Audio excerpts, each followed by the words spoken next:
Glória a Deus. Você pode se assentar nesse momento.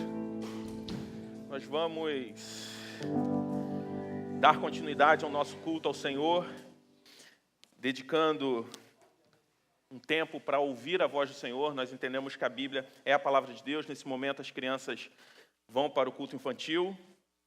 Você que está com seu filho, seu neto, seu sobrinho, você pode encaminhar as crianças, que elas também vão ter um momento de ouvir a palavra de Deus nesse momento.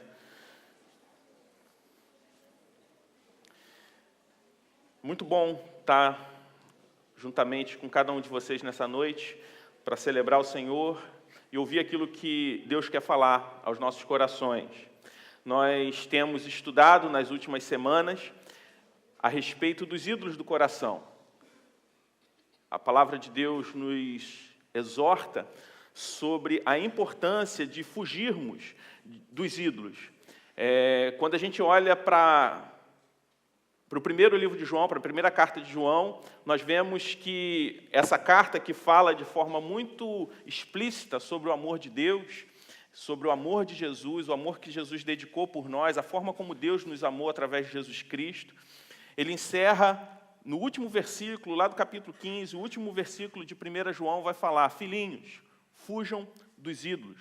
Então, quando a gente observa isso e estudando ao longo dessas semanas sobre idolatria, nós vemos que o amor a Deus está em oposição direta à idolatria. E a idolatria, muitas vezes, ela é colocar algo que, talvez na sua essência seja algo bom, colocar esse algo bom em um patamar elevado demais, substituindo até mesmo o local que só Deus pode ocupar na nossa vida. E é um tema fundamental para nós cristãos, falarmos sobre idolatria, entendermos de que forma nós somos tentados a sermos idólatras, porque essencialmente todos nós somos idólatras. João Calvino vai dizer que o coração do homem é uma fábrica de ídolos. E essa afirmação de Calvino, inclusive, inspirou a arte, a identidade visual dessa série que nós estamos refletindo nessas últimas semanas. E hoje nós vamos falar sobre um ídolo que afeta as nossas relações, que de alguma forma afeta a nossa humanidade e é fonte da falta de perdão, falta de tolerância, falta de comunhão, que é o orgulho. E para a gente entender um pouco a respeito da idolatria do orgulho, eu queria te convidar a abrir a sua Bíblia em 1 Coríntios 3, a partir do versículo 21.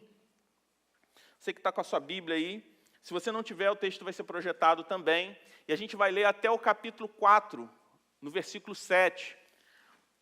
Um trecho da primeira carta de Paulo à igreja de Corinto, onde ele trata um problema específico daquela igreja, que está ligado diretamente à questão do orgulho.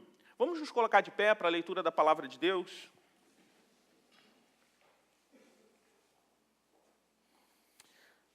A palavra de Deus diz assim: portanto, ninguém se glorie em homens, porque todas as coisas são de vocês.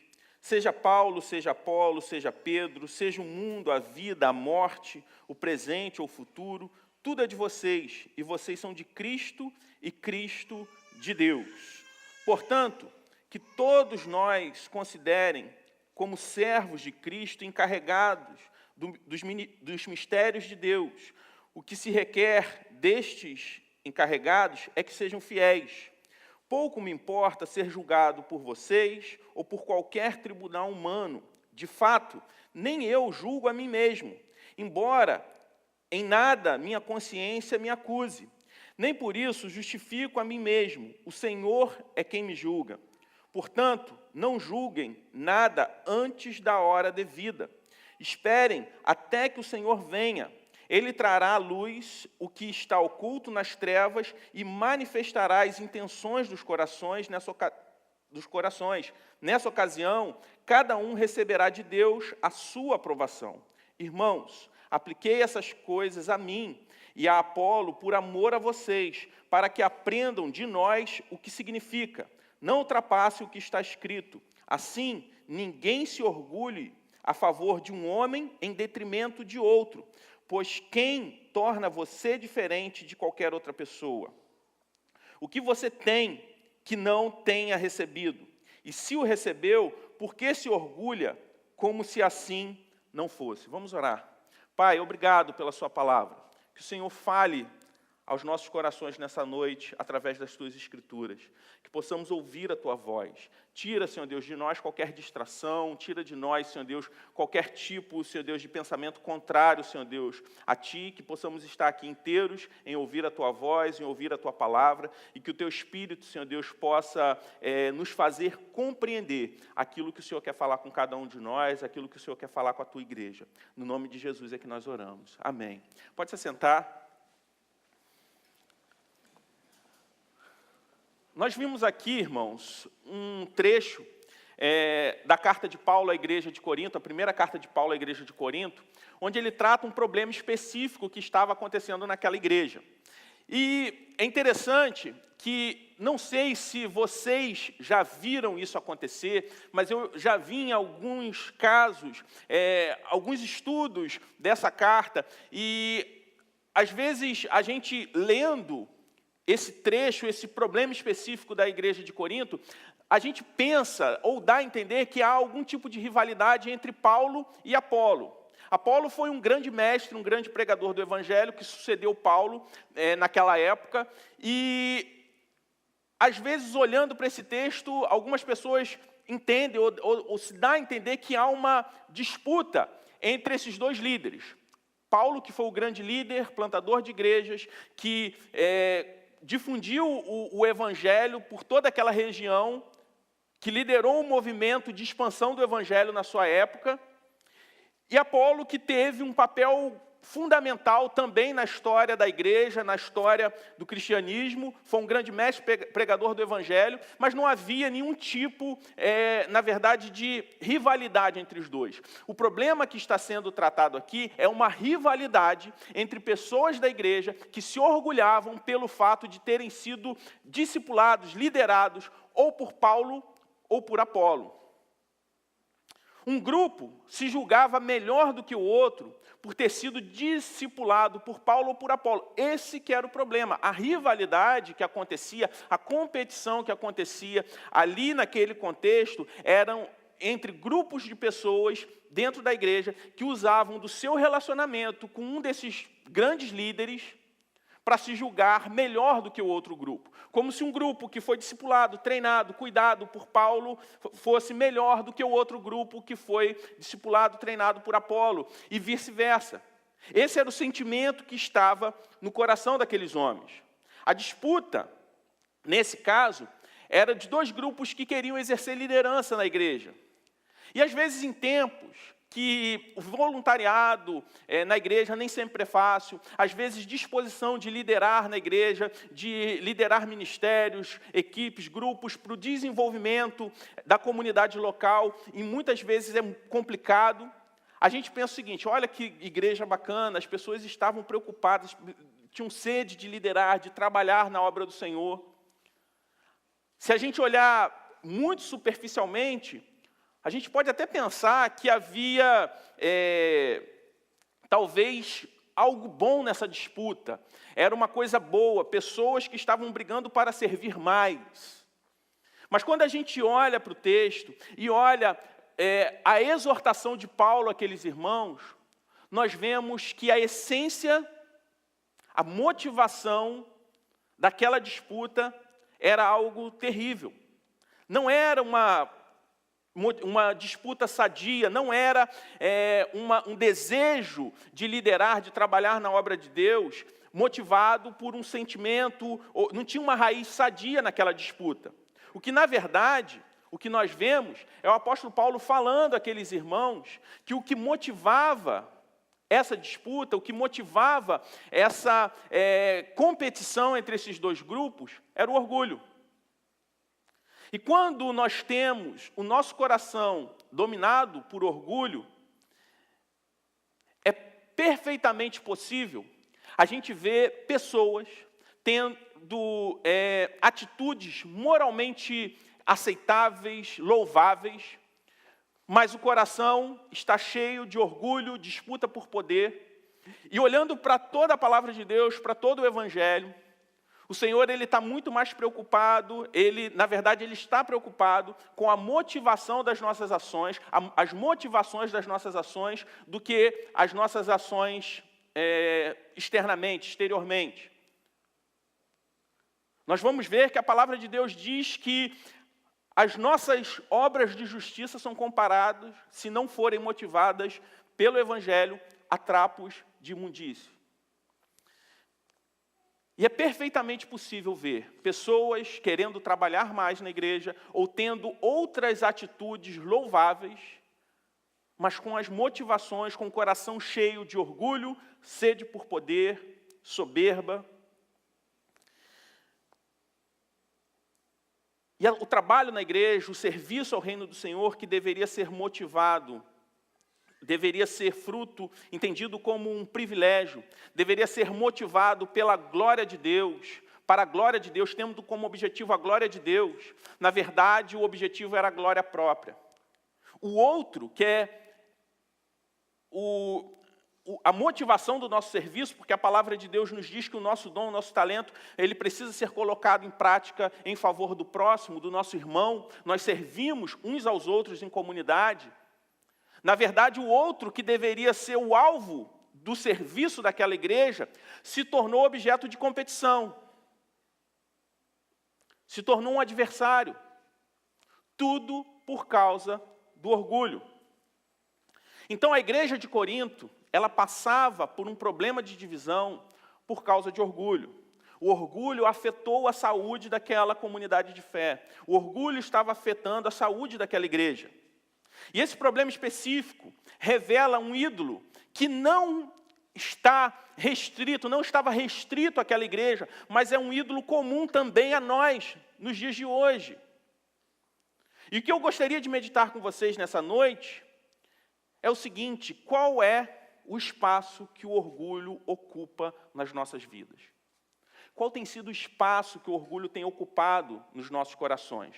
Talvez você me diga: eu não sou uma pessoa orgulhosa, eu não me considero alguém orgulhoso. Mas eu gostaria de te dizer que todos nós, na essência, temos, mesmo que de forma pequena, um pouquinho de orgulho. Porque o orgulho existe em nós por conta de uma deformação que o pecado causou no ego humano. Todos nós, por conta do pecado, nascemos com o ego deformado.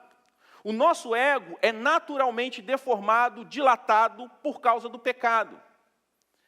E essa deformação natural do ego humano faz com que a gente tente alimentar o nosso ego com orgulho. O orgulho é exatamente aquilo que nós tentamos, que o ser humano tenta preencher esse espaço naturalmente deformado, dilatado do nosso ego. E Paulo exorta aqueles irmãos de Corinto a substituírem o orgulho de seus corações, do seu ego, por humildade. E esse conselho de Paulo à igreja de Corinto não se aplica somente àquela igreja, mas se aplica a mim e a você. Precisamos vencer o orgulho através da humildade. E a fonte do orgulho está exatamente no nosso ego corrompido pelo pecado. O que o pecado fez com o nosso ego? Fez com que, naturalmente, a gente pense mais a respeito de nós. Eu tenho um pensamento superestimado, elevado demais sobre quem eu sou. É extremamente difícil falar para alguém que não conhece o Evangelho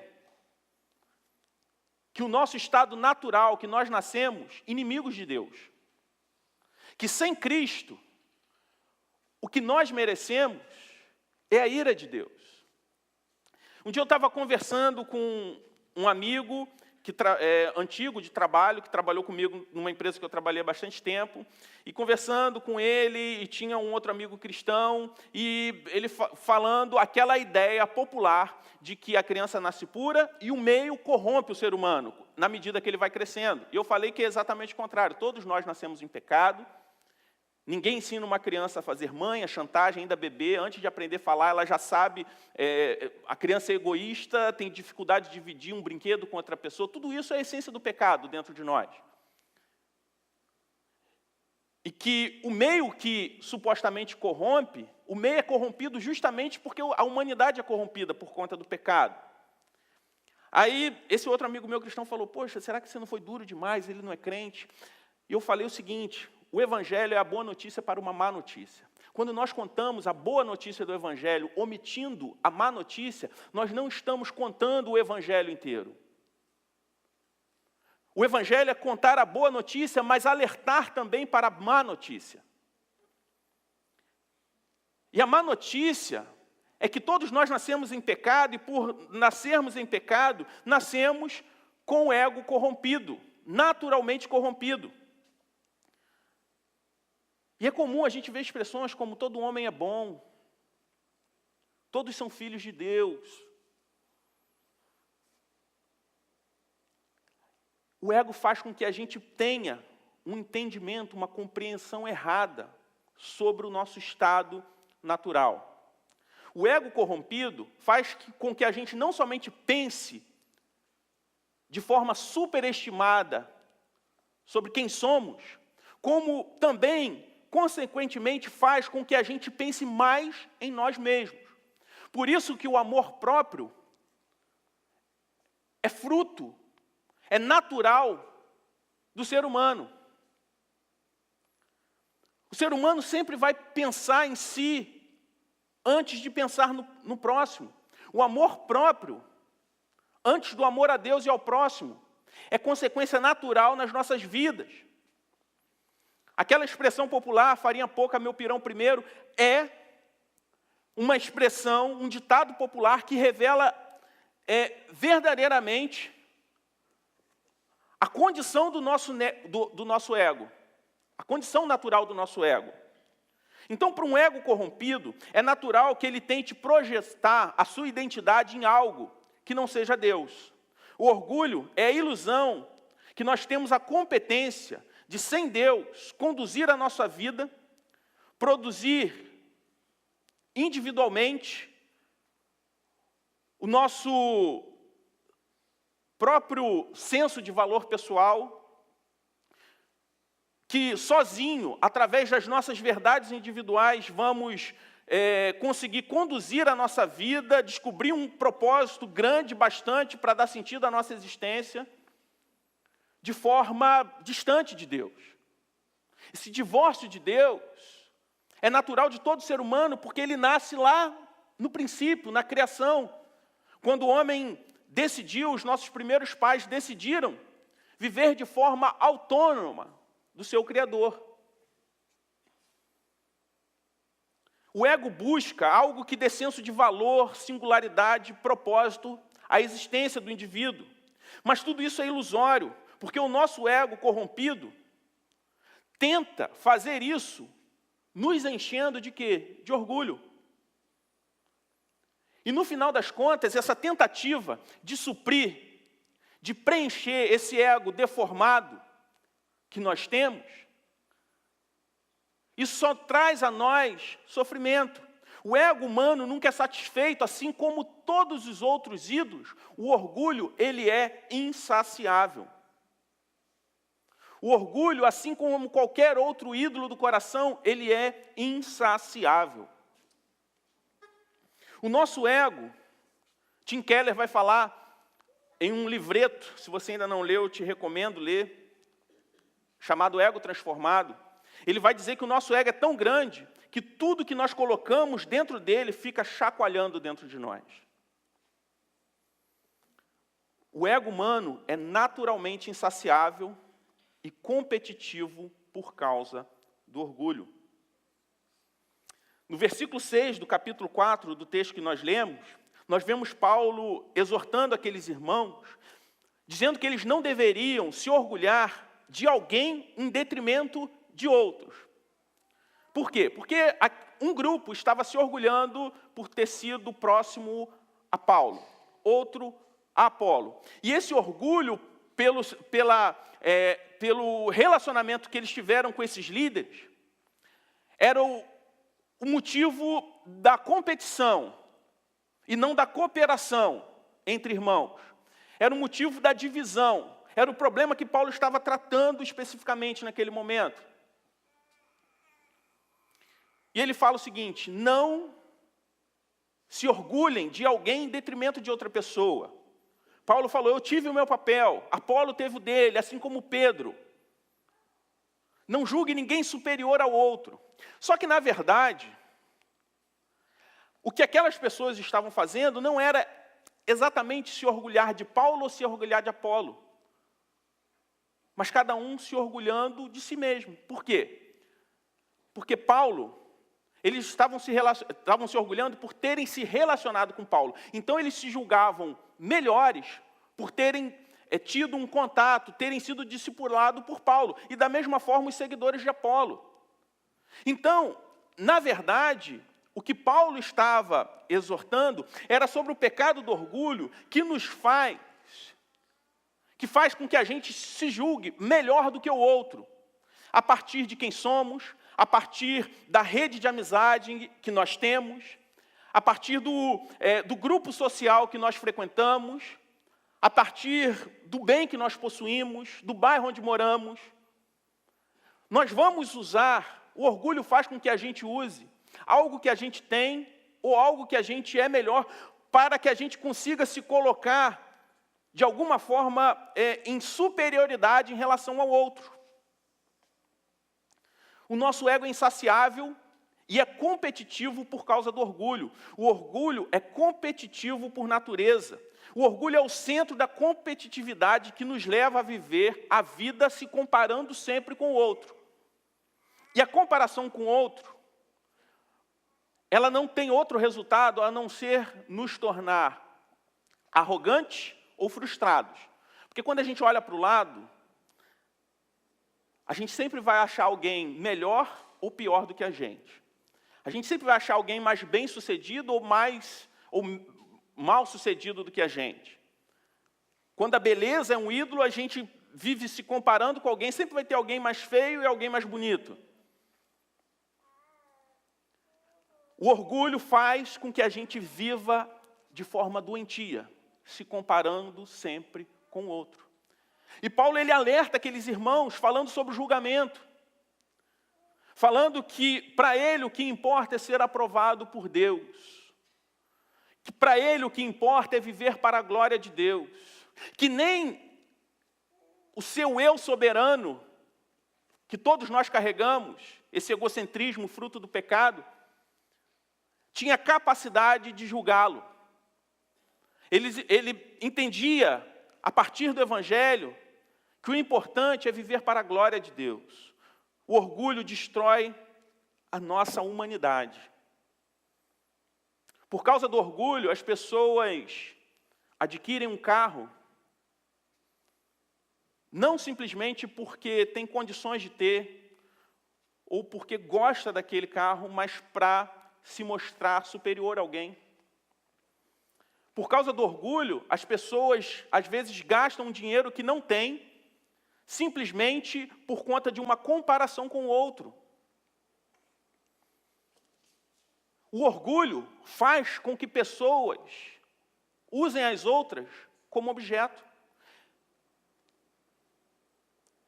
Como, por exemplo, um homem que quer desenvolver o relacionamento com uma mulher bonita, não simplesmente porque ele quer dedicar o seu amor àquela mulher, mas que ele quer mostrar para os outros homens que ele é superior, que ele quer mostrar que ele é mais capaz. E acaba usando aquela mulher como um objeto para alimentar o seu orgulho. O orgulho faz com que a gente realize todo tipo de coisa, mas não pelo prazer de realizar essas coisas, mas para ter um desempenho ou conquistas que impressionem os outros. A idolatria do orgulho faz com que a gente viva dessa forma doente. E a autoestima, ela está ligada diretamente ao orgulho.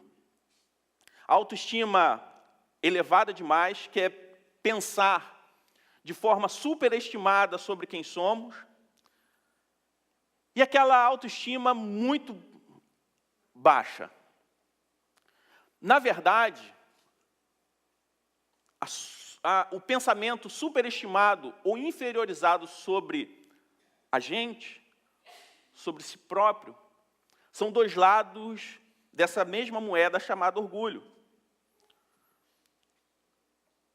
Porque o orgulho, a condição natural do nosso ego, é que ele seja superinflado, ele seja deformado de uma forma que ele é expandido demais. Todos nós temos um ego expandido. E se a condição natural do nosso ego é ser elevado demais, se ele está baixo demais, não significa que o nosso ego ele está muito baixo ou ele está muito murcho, porque ele ainda não se encheu. Se o nosso ego está baixo demais e não transformado pelo Evangelho, isso significa que ele estava elevado demais e por algum motivo diminuiu. Porque o nosso ego, que é deformado pelo pecado, ele é frágil. E o que acontece? O nosso ego deformado, ele fica todo o tempo tentando que a gente crie a nossa identidade ou projete a nossa identidade a algo. E o orgulho, ele é insaciável. Aí, por exemplo, o cara, ele pensa o seguinte, ele projeta a identidade dele a respeito do carro que ele tem. E ele quer ter um carro muito bom para impressionar as outras pessoas. Ele vai trabalhar duro e ele vai comprar um carro importado.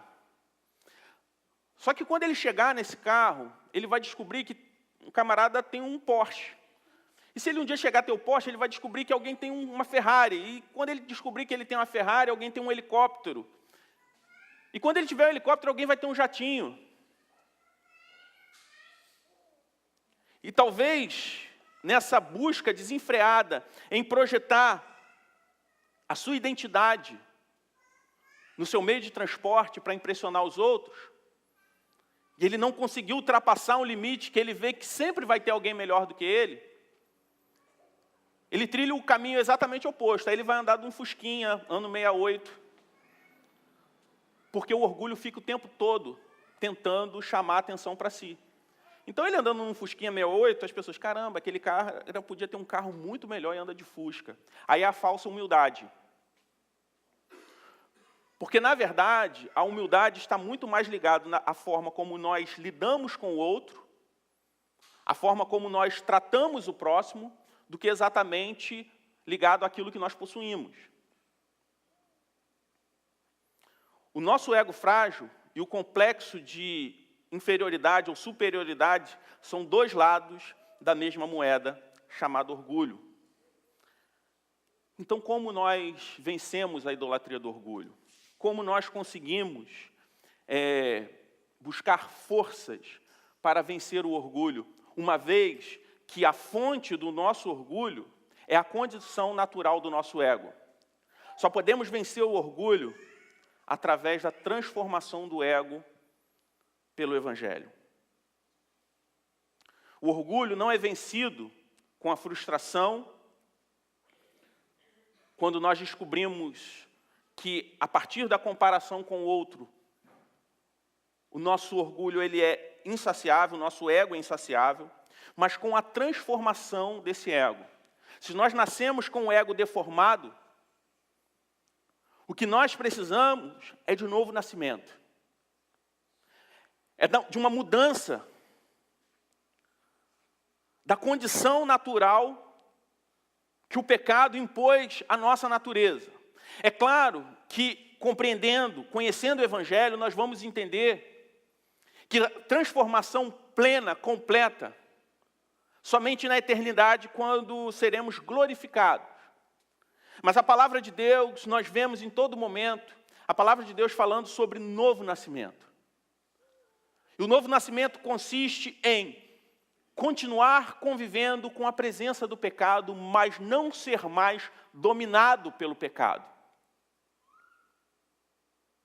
E o orgulho como pecado, ele não deixa de existir nessa nova natureza, após o novo nascimento. Mas o nosso ego, ele é transformado de forma com que o orgulho não deve mais ocupar o espaço que ocupava antes de nos encontrarmos com a graça de Deus. E a mudança do ego não é uma mudança do pensamento supervalorizado a respeito de quem nós somos para um pensamento inferiorizado do eu.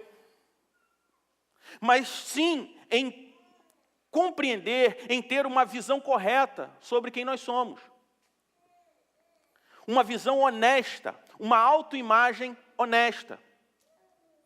Paulo fala para aqueles irmãos de Corinto que o Evangelho transformou a sua visão equivocada de quem ele era, de quem o próximo é, a partir da compreensão real de quem Deus é. Quando nós nascemos de novo e vemos a Deus através de Jesus Cristo, porque a palavra de Deus diz que o sacrifício, a obra redentora de Jesus abre um canal direto de comunicação, um canal direto entre o homem e Deus. Esse homem que estava com esse canal de comunicação interrompido, ele passa a se relacionar novamente com o seu Criador. Quando ele começa a entender de fato quem Deus é, ele tem essa mudança que passa a entender de fato quem ele é e quem o próximo é. Após essa transformação pelo Evangelho, o ego humano passa a funcionar de uma forma completamente diferente. Ele fala que o seu senso de aprovação não está mais baseado na competição, não está mais baseado na competição com o outro, não está mais baseado em coisas, mas a partir daquilo que Deus julga ser correto para a sua própria vida. Então o julgamento que mais importa não é o julgamento da sociedade. A idolatria do orgulho está ligada diretamente à idolatria da aprovação. Quando nós vencemos a idolatria do orgulho, a nossa aprovação, o nosso senso de aprovação está centrado em Deus. A transformação pelo Evangelho faz com que a gente deposite a nossa identidade em Cristo. Que a gente não busque a aprovação do outro, nem mesmo do meu ego natural, mas viva para a glória de Deus. Busque a nossa aprovação em Deus, assim como Paulo falou para aqueles irmãos, que eles não deveriam viver nessa disputa insana, que eles não deveriam viver em oposição um ao outro, depositando no seu relacionamento com o seu líder, julgando ser melhor que o outro por conta daquilo, mas que se eles entendessem que a aprovação deles está em Deus, eles trocariam o sentimento de competição por cooperação, para a glória de Deus.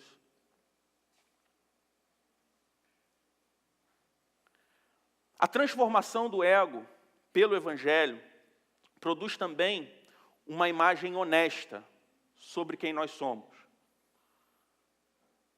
E uma imagem honesta a respeito de quem nós somos é o entendimento que o importante é ter uma consciência limpa diante de Deus, mesmo sabendo que as nossas realizações, as nossas boas obras, não nos torna inocentes diante de Deus.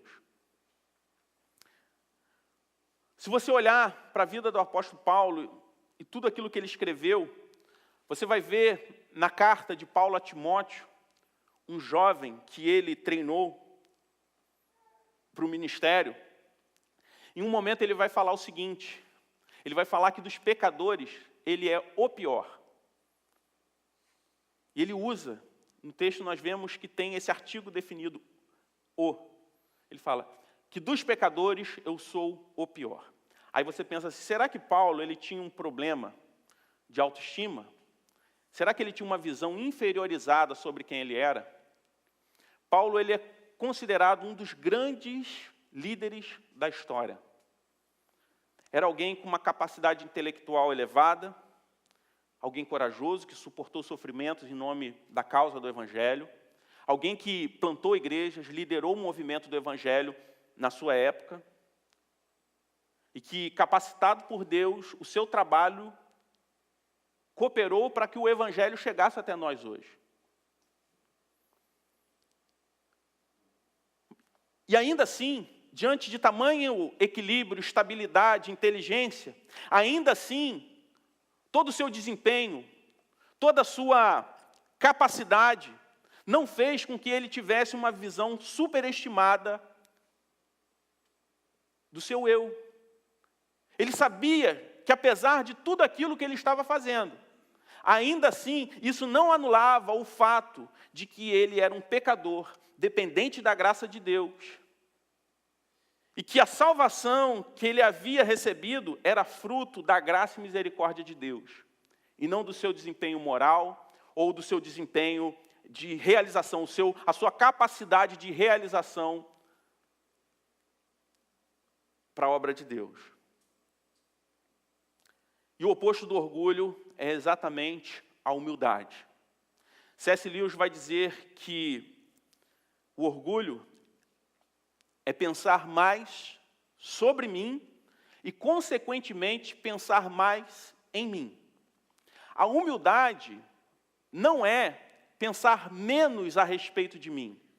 Porque quando eu penso menos a respeito de mim, como nós falamos que o orgulho é uma moeda de dois lados, o pensamento superestimado e superiorizado, nós vamos para um caminho de vitimismo. E o pensamento inferiorizado sobre quem somos, de alguma forma, muitas vezes, é a tentativa de chamar a atenção. Quando nós não conseguimos mais chamar a atenção a partir de uma supervalorização do eu.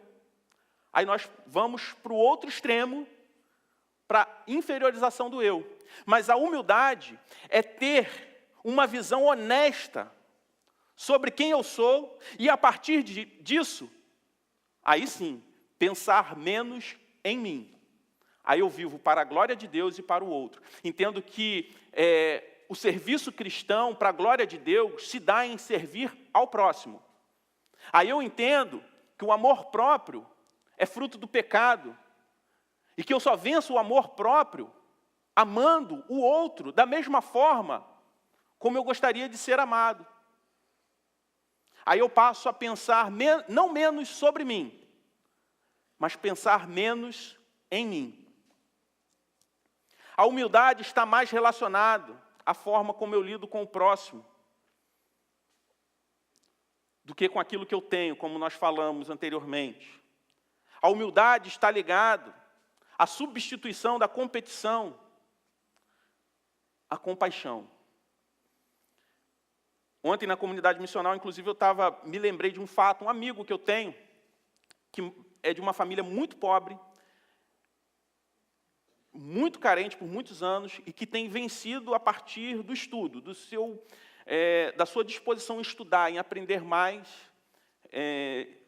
onde uma comunidade que ele vive, onde a maioria dos seus amigos, muitos dos seus amigos morreram, que se envolveram com tráfico, e ele, por causa do Evangelho, ele se manteve firme e tem crescido para a glória de Deus, pela sua disposição de querer aprender mais, de estudar mais. E ele trabalha no posto de saúde do seu bairro, e hoje um dos seus grandes amigos é o médico, lá do posto de saúde, que vem de uma família muito rica, e ele tem um carro importado que chama a atenção. Só que é o único carro que esse médico tem. E nos dias que ele dá atendimento lá no posto, ele vai com o carro. O nosso conceito, talvez de soberba, a partir daquilo que nós temos, poderia pensar o seguinte: que cara soberbo, o cara trabalha numa comunidade pobre e entra com esse carro lá para trabalhar. Só que, quando eu converso com esse amigo meu, ele diz que esse médico é uma das pessoas mais humildes que ele conhece. E ele não precisou deixar de ter aquele carro, de morar onde ele mora, simplesmente por conta da forma como esse médico o trata. Mesmo sabendo que existe um abismo social, econômico entre os dois, não há o sentimento de competição, mas de compaixão. Ele não se julgou superior àquele outro jovem, simplesmente por terem realidades sociais e econômicas completamente diferentes. Só o Evangelho, irmãos, pode matar o orgulho, porque só o Evangelho pode transformar o nosso ego. Nós conseguimos até lutar contra o orgulho. Nós conseguimos humanamente lutar contra o orgulho, mas humanamente, a nossa luta humana contra o orgulho, nessa luta nós sempre seremos derrotados, porque a raiz do orgulho está no nosso ego deformado. E só o Evangelho, só Jesus, só a graça de Deus pode trazer a nós uma nova natureza, um novo nascimento. No Evangelho nós cremos que Deus imputa as ações perfeitas de Jesus Cristo, o desempenho de Jesus, que é a vida perfeita que Ele viveu e eu e você não podemos viver, como se fossem nossas. Não só o desempenho, mas também as ações de Jesus são imputadas em nós, a partir da mensagem do Evangelho, da obra redentora de Jesus. E ainda mais, Deus nos adota como filhos. Jesus foi o maior exemplo de humildade, pela forma como Ele nos tratou quando nós ainda éramos seus inimigos. Quando nós olhamos para o Evangelho, nós entendemos que não são as minhas ações que determinam o veredito de Deus a meu respeito. Eu não preciso fazer algo para eu melhorar o meu currículo. Eu não preciso fazer algo para impressionar a Deus. Porque não é a partir daquilo que eu fiz que Deus me aceita, mas é a partir daquilo que Jesus fez. As obras de Deus e a vida perfeita, as obras de Jesus e a vida perfeita de Jesus que Ele viveu aqui na terra, são imputadas em mim. E eu nunca vou conseguir ter um desempenho moral ou obras melhores do que aquelas que Jesus realizou. E o padrão de moralidade, o padrão de justiça, é Cristo. E não há, e nunca haverá, nunca houve, na história, alguém que tenha vivido essa vida perfeita que Jesus viveu. Aí nós temos o nosso ego restaurado. Aí eu passo, assim, a fazer as coisas boas. Mas não para impressionar alguém.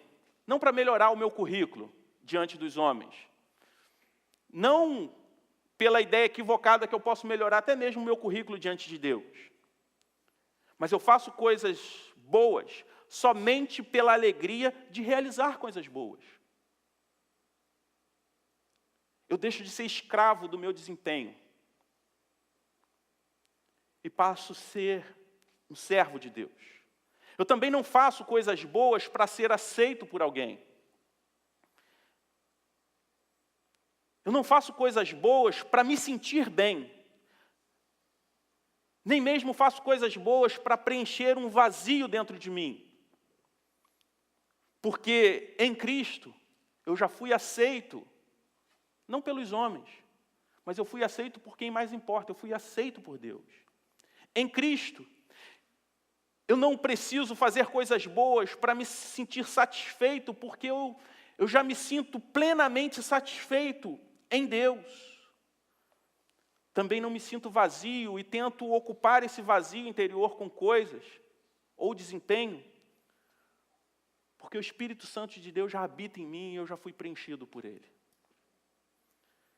Então, meus irmãos, eu gostaria de concluir nessa noite dizendo que todos nós somos naturalmente orgulhosos. Sem o Evangelho, nós temos uma luta insana contra o orgulho, quando lutamos contra ele. E só conseguimos vencer o orgulho a partir de uma nova natureza, de um novo nascimento. E só quem pode mudar essa natureza em nós é o Evangelho, é a obra redentora de Jesus Cristo. Vamos orar? Pai, eu te louvo pela sua bondade, pelo teu amor, pela tua graça maravilhosa sobre cada um de nós. Senhor, obrigado por tão grande amor dedicado a cada um de nós.